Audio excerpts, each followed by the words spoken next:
Hello friend, स्वागत है आप सभी का हमारे इस यूट्यूब चैनल मेजर टारगेट पर। तो दोस्तों, आज के इस वीडियो में हम लोग क्लास 10 के संस्कृत के 50 मोस्ट इम्पोर्टेंट गेस क्वेश्चंस को देखेंगे। और दोस्तों, ये 50 प्रश्न को अच्छी तरह से देख लेते, पढ़ लेते, समझ लेते हैं ना, तो बहुत सारे प्रश्न आपके फाइनल मैट्रिक बोर्ड परीक्षा में 110% आएगा, लड़ेगा, ये मेरा गारंटी है। तो फ्रेंड, वीडियो को शुरू से लेकर आखिरी तक देखते हुए जाना है और साथ में सभी क्वेश्चंस को ईजिली याद करते हुए जाना है। और फटाफट से जो है ना, एक एक क्वेश्चन का आंसर आप लोग को लाइव चैट में या फिर कमेंट बॉक्स में कमेंट करते हुए जाना है। तो फटाफट से वीडियो को लाइक कर दीजिएगा, चैनल पर नए हैं ना तो प्लीज दोस्तों चैनल को सब्सक्राइब कर लीजिएगा, साथ में बेल आइकन आएगा, बेल आइकन को प्रेस करके ऑल पर जरूर सेलेक्ट कर लीजिएगा, ताकि फ्यूचर में जब भी कोई लाइव क्लास हो ना तो आपको हमेशा नोटिफिकेशन मिलता रहे। तो आइए शुरू करते हैं यहाँ पे आज के पहले नंबर प्रश्न से, जो कि मोस्ट इंपोर्टेंट है। तो दोस्तों, प्रश्न ये रहा है कि पटना का इतिहास कितना पुराना है। तो यहाँ पे 4 ऑप्शंस दिया हुआ है। तो दोस्तों, आप लोग को बहुत बार बताया है कि पटना का इतिहास जो है ना 2500 वर्ष पुराना है, यानी कि यहाँ पे हमारा ऑप्शन नंबर ए जो है ना बिल्कुल सही उत्तर हो जाएगा। दोस्तों, पटना का जो पुराना नाम है ना पाटलीग्राम है, साथ में इसे भी आप लोग को याद रखना है। चलिए देखते हैं यहाँ पे दूसरा प्रश्न क्या रहा है कि यूनान का राजदूत कौन था। काफी महत्वपूर्ण है। तो दोस्तों, यूनान का जो राजदूत था ना मेगास्थनीज था, यानी कि यहाँ पे मेरा ऑप्शन नंबर सी जो है ना बिल्कुल सही उत्तर हो जाएगा। और दोस्तों, मेगास्थनीज किसके समय में पटना आया था। तो दोस्तों, चंद्रगुप्त मौर्य के समय में मेगास्थनीज पटना आया था। अब चलिए दोस्तों देखते हैं यहाँ पे तीसरा प्रश्न, जो कि मोस्ट इंपोर्टेंट है। क्वेश्चन से रहा है कि कौमुदी महोत्सव किस ऋतु में मनाया जाता है। मोस्ट इंपोर्टेंट है। तो दोस्तों, ये कौमुदी महोत्सव जो है ना ये शरद ऋतु में मनाया जाता है, यानी कि यहाँ पे हमारा ऑप्शन नंबर डी जो है ना बिल्कुल सही उत्तर हो जाएगा। अब आइए दोस्तों देखते हैं यहाँ पे चौथा प्रश्न को देखना है। क्वेश्चन से रहा है कि पटना नगर की पालिका देवी कौन है। काफी महत्वपूर्ण है। तो दोस्तों, पटना नगर की जो पालिका देवी है ना कौन है, वही आप लोगों को बताना। पटन देवी है। यही पे यहाँ पे हमारा ऑप्शन नंबर सी जो है ना बिल्कुल सही उत्तर हो जाएगा। अब आइए दोस्तों देखते हैं यहाँ पे 5वें प्रश्न को देखिएगा, जो कि मोस्ट इंपोर्टेंट है कि सिखों के 10वें गुरु कौन है। तो यहाँ पे आप लोग को बताना है कि सिखों के 10वें गुरु कौन है। तो दोस्तों, गुरु गोविंद सिंह है। और दोस्तों, गुरु गोविंद सिंह का जन्म जो है ना पटना में हुआ था, साथ में इसे भी आप लोग को याद रखना है। तो दोस्तों, आज के इस वीडियो में हम लोग क्लास 10 के संस्कृत के 50+ मोस्ट इंपोर्टेंट है वायरल ऑब्जर्व क्वेश्चंस को देख रहे हैं। सभी क्वेश्चंस को जो हम गेस किए हैं, सभी प्रश्न को एनालिसिस करके बनाया गया है। एक एक क्वेश्चंस को अच्छी तरह से याद करते हुए जाना है। और दोस्तों, ये 50 प्रश्न में से जो भी प्रश्न अगर याद ना हो ना तो प्लीज़ दोस्तों उस प्रश्न को जो है ना याद कर लीजिएगा, क्योंकि समय बहुत ही कम है, ठीक है। और सभी क्वेश्चन को अच्छी तरह से याद कर लेना है, क्योंकि यहाँ पे 50 प्रश्न में से बहुत सारे प्रश्न आपके फाइनल मैट्रिक बोर्ड परीक्षा में 110% लड़ेगा, ये मेरा गारंटी है। तो फ्रेंड, वीडियो को लाइक कर देना है। चलिए देखते हैं यहाँ पे छठा प्रश्न क्या कर रहा है कि देखिएगा, मोस्ट इंपोर्टेंट है कि पाटलिपुत्र किस प्रांत की राजधानी थी। यहाँ पे 4 ऑप्शंस दिया हुआ, जिनमें से यहाँ पे आप लोग बता देते हैं ये पाटलिपुत्र, यानी कि पाटलिपुत्र जो है ना ये बिहार की राजधानी थी, यानी कि यहाँ पे हमारा ऑप्शन नंबर ए जो है ना बिल्कुल सही उत्तर हो जाएगा। अब आइए दोस्तों देखते हैं यहाँ पे 7वें प्रश्न को देखिएगा, जो कि मोस्ट इंपोर्टेंट है कि दामोदर गुप्त ने किस काव्य की रचना की। काफी महत्वपूर्ण है। तो दोस्तों, दामोदर गुप्त जी ने जो है ना कुटनीमत काव्य की रचना की, यानी कि यहाँ पे हमारा ऑप्शन नंबर डी जो है ना बिल्कुल सही उत्तर हो जाएगा। अब आइए दोस्तों देखते हैं यहाँ पे 8 नंबर प्रश्न को देखिएगा। क्वेश्चन से करा कि आधुनिक काल की संस्कृत कवित्री कौन थी। तो यहाँ पे देखिएगा, आप लोग बता देते हैं आधुनिक काल की जो संस्कृत कवित्री थी ना कौन थी, वही आप लोग को बताना। तो दोस्तों, पंडित क्षमा राव थी। यहाँ पे हमारा ऑप्शन नंबर डी जो है ना बिल्कुल सही उत्तर हो जाएगा। हम जो है ना सभी क्वेश्चंस का आंसर डायरेक्ट बता देते हैं। चलिए देखते हैं यहाँ पे क्वेश्चन से करा है कि दक्षिण भारतीय संस्कृत लेखिका कौन है, यानी कि दक्षिण भारतीय संस्कृत का जो लेखिका है ना कौन है। तो दोस्तों देखिएगा, यहाँ पे शीला भट्टारिका है, राम भद्रम्बा है, देव कुमारी का है, यानी कि ये तीनों है। ये सभी ऑप्शन नंबर डी जो है ना बिल्कुल सही उत्तर हो जाएगा। चलिए देखते हैं यहाँ पे 10वें प्रश्न को देखना है, जो कि अत्यंत महत्वपूर्ण है कि समाज में गाड़ी कैसे चलती है। तो दोस्तों, समाज में जो गाड़ी चलती है ना कैसे चलती है, पुरुष और नारियों, यानी कि ये दोनों से चलती है। यहाँ पे हमारा ऑप्शन नंबर सी जो है ना बिल्कुल सही उत्तर हो जाएगा। अब आइए दोस्तों देखते हैं यहाँ पे 11वां नंबर प्रश्न क्या कर रहा है कि चरित्र का निर्माण किससे होता है। मोस्ट इंपोर्टेंट है। तो दोस्तों, चरित्र का जो निर्माण होता है ना संस्कारों से होता है, यानी कि यहाँ पे हमारा ऑप्शन नंबर ए जो है ना बिल्कुल सही उत्तर हो जाएगा। और दोस्तों, संस्कार कितने हैं। तो दोस्तों, संस्कार जो है ना टोटल 16 है, साथ में इसमें आप लोग को याद रखना है। चलिए देखते हैं यहाँ पे 12वां नंबर प्रश्न देखिएगा क्या करा है कि शैशव संस्कार कितने हैं। तो दोस्तों, शैशव संस्कार जो है ना 6 है, यानी कि यहाँ पे हमारा ऑप्शन नंबर ए जो है ना बिल्कुल सही उत्तर हो जाएगा। और दोस्तों, जन्म पूर्व कितने संस्कार है। तो दोस्तों, जन्म से पहले जो है ना 3 संस्कार है, साथ में इसमें आप लोग को याद रखना है। चलिए देखते हैं यहाँ पे 13वां प्रश्न क्या करा कि अंत्येष्टि संस्कार कब होता है। तो दोस्तों, ये अंत्येष्टि संस्कार जो होता है ना मरने के बाद होता है, यानी कि यहाँ पे हमारा ऑप्शन नंबर ए जो है ना बिल्कुल सही उत्तर हो जाएगा। चलिए देखते हैं यहाँ पे नेक्स्ट क्वेश्चन जो कि मोस्ट इंपोर्टेंट है कि साहित्य ग्रंथों में केशांत संस्कार का नामांकन क्या है, काफी महत्वपूर्ण है। तो दोस्तों साहित्य ग्रंथों में केशांत संस्कार का जो नामांतरण है ना क्या है, वही आप लोग को बताना है। तो दोस्तों गोदान है, यानी कि यहाँ पे हमारा ऑप्शन नंबर डी जो है ना बिल्कुल सही उत्तर हो जाएगा। अब आइए दोस्तों देखते हैं 15 प्रश्न क्या कराए कि पानी ग्रहण किस संस्कार में होता है, मोस्ट इंपोर्टेंट है। तो दोस्तों पानी ग्रहण जो होता है ना, ये आपका कौन सा संस्कार में होता है, विवाह संस्कार में होता है, यानी कि यहाँ पे हमारा ऑप्शन नंबर सी जो है ना बिल्कुल सही उत्तर हो जाएगा। अब चलिए दोस्तों देखते हैं यहाँ पे 16वां प्रश्न क्या कराए कि संस्कार कितने हैं। तो दोस्तों संस्कारों की जो कुल संख्या है ना 16 है, इसे आप लोग को याद रखना है। चलिए देखते हैं यहाँ पे 17वां प्रश्न क्या कराए कि एक क्वेश्चन मोस्ट इंपोर्टेंट है कि संस्कार पढ़ाई कितने प्रकार के है। तो दोस्तों संस्कार जो है ना 5 प्रकार के हैं, यानी कि यहाँ पे हमारा ऑप्शन नंबर बी जो है ना बिल्कुल सही उत्तर हो जाएगा। चलिए देखते हैं यहाँ पे क्वेश्चन से कराए कि विनय को कौन मारता है। तो बताइए यहाँ पे सभी क्वेश्चंस का आंसर जो है आप लोग को लाइव चैट में या फिर कमेंट बॉक्स में कमेंट करते हुए बताना है। चलिए यहाँ पे विनय को कौन मारता है। तो दोस्तों विनय को जो है ना अकीर्ति मारता है, यानी कि यहाँ पे हमारा ऑप्शन नंबर सी जो है ना बिल्कुल सही उत्तर हो जाएगा। और जो भी स्टूडेंट वीडियो को लाइक नहीं किया ना, तो प्लीज दोस्तों वीडियो को लाइक कर देना है और वीडियो को संपूर्ण शुरू से लेकर आखिरी तक देखते हुए जाना है और लास्ट में कमेंट करके बताना है कि 80% सॉरी यहाँ पे 60% यहाँ पे बताएंगे कि 60% में से पहले से आप लोग को कितना परसेंट का सही और सटीक आंसर याद था। इसका जवाब जो है ना आप लोग को इसी वीडियो में लास्ट में कमेंट करके बताना है और लास्ट में आप लोग को ये भी बताएंगे कि इनका पीडीएफ आप लोग कहाँ से डाउनलोड कर सकते हैं। सबसे पहले आप लोग जो है ना एक एक क्वेश्चन का आंसर याद करते हुए जाना है। चलिए देखते हैं यहाँ पे क्वेश्चन से अगर कि कैसे पुरुष सभी जगह सुलभ होते हैं। तो दोस्तों आप लोग बता देते हैं कि जो प्रियवादी पुरुष होते हैं ना, ये सभी जगह क्या होते हैं, सुलभ होते हैं। यहाँ पे हमारा ऑप्शन नंबर सी जो है ना बिल्कुल सही उत्तर हो जाएगा। अब आइए दोस्तों देखते हैं यहाँ पे 20वां प्रश्न जो कि मोस्ट इंपोर्टेंट है कि बिन बुलाए कौन आता है। तो दोस्तों बिन बुलाए जो है ना मूर्ख लोग आते हैं, यानी कि यहाँ पे हमारा ऑप्शन नंबर सी जो है ना बिल्कुल सही उत्तर हो जाएगा। अब आइए दोस्तों देखते हैं यहाँ पे 21वां प्रश्न जो कि मोस्ट इंपोर्टेंट है कि लक्ष्मी किसका वर्णन करती है। तो दोस्तों आप लोग बता देते हैं लक्ष्मी जो है ना किसका वर्णन करती है, उद्योगी पुरुष का वर्णन करती है, जो कि यहाँ पे हमारा ऑप्शन नंबर बी जो है ना बिल्कुल सही उत्तर हो जाएगा। चलिए देखते हैं यहाँ पे 22वां प्रश्न क्या करा कि कर्मवीर कौन था। तो दोस्तों ये कर्मवीर जो है ना राम प्रवेश राम था, यानी कि यहाँ पे हमारा ऑप्शन नंबर ए जो है ना बिल्कुल सही उत्तर हो जाएगा। चलिए फ्रेंड देखते हैं यहाँ पे नेक्स्ट क्वेश्चन देखिएगा 23वां प्रश्न क्या करा कि भीकनटोला गांव कहाँ है, काफी महत्वपूर्ण है। तो दोस्तों ये भीकनटोला जो गाँव है ना कहाँ पे, बिहार में है, यानी कि यहाँ पे हमारा ऑप्शन नंबर सी जो है ना बिल्कुल सही उत्तर हो जाएगा। दोस्तों भीकनटोला देखने कौन आया था। तो दोस्तों अध्यापक आए थे, साथ में इसे भी आप लोग को याद रखना है। अब चलिए फ्रेंड देखते हैं यहाँ पे 24 नंबर प्रश्न को देखिएगा जो कि काफी महत्वपूर्ण है कि दलित ग्रामवासी पुरुष की कथा कौन है। तो दोस्तों यहाँ पे देखिएगा आप लोग बता देते हैं कि दलित ग्रामवासी पुरुष की जो कथा है ना कर्मवीर कथा है, यानी कि यहाँ पे हमारा ऑप्शन नंबर ए जो है ना बिल्कुल सही उत्तर हो जाएगा। अब आइए दोस्तों देखते हैं यहाँ पे 25 नंबर प्रश्न देखिएगा क्वेश्चन से कराए कि नवीन दृष्टि संपन्न शिक्षक कहाँ पहुंचे। तो दोस्तों नवीन दृष्टि संपन्न शिक्षक जो है ना भीकनटोला पहुंचे, जो कि यहाँ पे मेरा ऑप्शन नंबर सी में दिया हुआ है। ऑप्शन नंबर सी जो है ना बिल्कुल सही उत्तर हो जाएगा। अब चले देखते हैं यहाँ पे 26 नंबर प्रश्न क्या कराए कि कर्मवीर राम प्रवेश ने निज उत्साह से कौन सा पद प्राप्त किया। तो दोस्तों यहाँ पे देखिएगा कर्मवीर राम प्रवेश ने निज उत्साह से जो है ना कौन सा पद प्राप्त किया, महत्तम पद प्राप्त किया, यानी कि यहाँ पे मेरा ऑप्शन नंबर ए जो है ना बिल्कुल सही उत्तर हो जाएगा।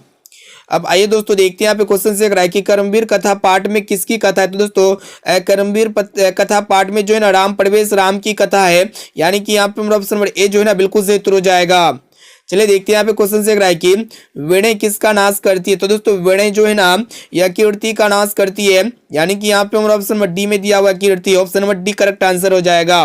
चलिए देखते हैं यहाँ पे क्वेश्चन से कराए कि उत्तम शांति क्या। तो दोस्तों ये उत्तम शांति जो है ना एक प्रकार का क्षमा है, जो कि ऑप्शन नंबर ए में दिया हुआ, ऑप्शन नंबर ए जो है ना बिल्कुल सही उत्तर हो जाएगा।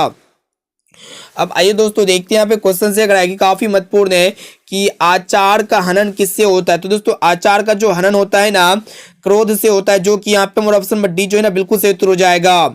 चलिए देखते हैं यहाँ पे क्वेश्चन से कराए कि महान से भी महान क्या है। तो दोस्तों महान से भी महान जो होते हैं ना आत्मा होते हैं, यानी कि यहाँ पे हमारा ऑप्शन नंबर ए जो है ना बिल्कुल सही उत्तर हो जाएगा। मोस्ट इंपोर्टेंट क्वेश्चन है। चलिए देखते हैं यहाँ पे 32वां प्रश्न क्या कराए कि छोटे से भी छोटा और बड़े से भी बड़ा क्या। तो दोस्तों छोटे से भी छोटा और बड़े से भी बड़ा जो है ना आत्मा है, यानी कि यहाँ पे हमारा ऑप्शन नंबर सी जो है ना बिल्कुल सही उत्तर हो जाएगा। अब आइए दोस्तों देखते हैं यहाँ पे 33 नंबर प्रश्न क्या कराए कि नदियां समुद्र में कैसी मिलती है। तो दोस्तों नदियां समुद्र में जो है ना नाम और रूप को छोड़कर मिलती है, जो कि यहाँ पे हमारा ऑप्शन नंबर डी में दिया हुआ है। नाम और रूप को छोड़कर जो है ना नदियां समुद्र में मिल जाती है। चलिए देखते हैं यहाँ पे क्वेश्चन से कराए कि किसकी विजय नहीं होती है। तो दोस्तों देखिएगा, आप लोग बता देते हैं असत्य यानी कि कभी भी जो है ना गलत का विजय नहीं होता, यानी कि जीत नहीं होती है। गलत का कभी भी जो है ना जीत नहीं होती है। और किसकी विजय होती है? तो दोस्तों सत्य यानी कि सही का हमेशा जीत होती है। चलिए देखते हैं यहाँ पे क्वेश्चन से कराए कि सत्य में जयते किस उपनिषद का मूल मंत्र है। तो दोस्तों सत्य में जयते यह एक प्रकार का ईसावासी उपनिषद या फिर बृहदारण्यकीय उपनिषद या फिर मुंडक उपनिषद या फिर कठोप उपनिषद। तो दोस्तों ये सत्य में जयते जो है ना ये किस उपनिषद का मूल मंत्र है? तो दोस्तों ये मुंडक उपनिषद का मूल मंत्र है। ऑप्शन नंबर सी जो है ना बिल्कुल सही उत्तर हो जाएगा।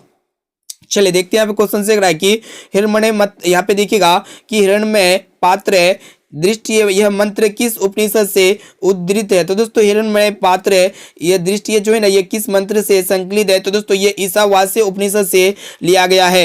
यहाँ पे हमारा ऑप्शन नंबर ए जो है ना बिल्कुल सही उत्तर हो जाएगा। चलिए देखते हैं यहाँ पे क्वेश्चन से कराए कि मंगलम पाठ में कुल कितने मंत्र है यानी कि पद्य है। तो दोस्तों मंगलम पाठ में जो है ना कुल 5 मंत्र है, यानी कि यहाँ पे हमारा ऑप्शन नंबर ए जो है ना बिल्कुल सही उत्तर हो जाएगा। चलिए देखते हैं यहाँ पे 38 नंबर प्रश्न क्या कराए कि सत्य का मुंह किस पात्र से ढका हुआ है? मोस्ट इंपोर्टेंट है। तो दोस्तों सत्य का मुंह जो है ना ये हिरण्मय पात्र से ढका हुआ है, यानी कि यहाँ पे हमारा ऑप्शन नंबर ए जो है ना बिल्कुल सही उत्तर हो जाएगा।